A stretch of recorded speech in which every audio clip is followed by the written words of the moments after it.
Bacharuddin Jusuf Habibie, atau yang akrab disapa B.J. Habibie, lahir di Parepar, Sulawesi Selatan, pada tahun 1936. Sejak kecil, Habibie dikenal sebagai anak yang cerdas dan sangat tertarik pada ilmu pengetahuan, terutama di bidang teknologi dan teknik. Setelah menyelesaikan pendidikan dasarnya di Indonesia, ia melanjutkan studi ke Jerman untuk mendalami ilmu teknik penerbangan. Di Jerman, Habibie menempuh pendidikan dengan penuh ketekunan dan berhasil menyelesaikan studi hingga meraih gelar doktor dalam bidang teknik penerbangan.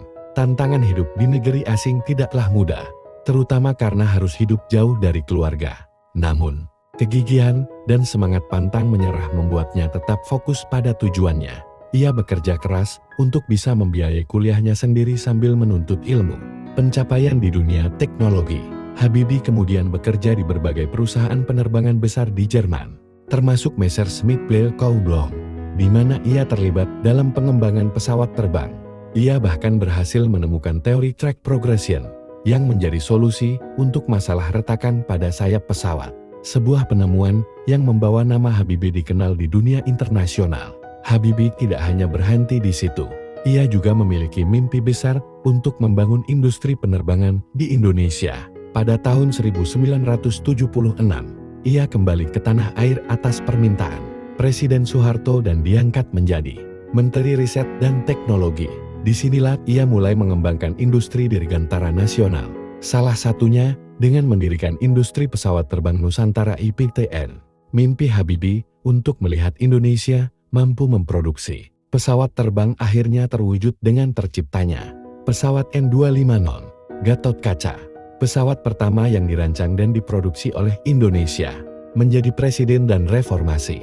Selain menjadi seorang insinyur yang sukses, B.J. Habibie juga dikenal sebagai pemimpin negara yang membawa Indonesia ke era reformasi. Pada tahun 1998, di tengah krisis ekonomi dan politik yang melanda Indonesia, Habibie diangkat menjadi presiden menggantikan Soeharto. Meski masa kepemimpinannya relatif singkat, ia melakukan berbagai reformasi penting, termasuk memberikan kebebasan pers dan memulai proses demokratisasi di Indonesia. Habibie juga berperan dalam memulihkan ekonomi Indonesia yang saat itu sedang terpuruk.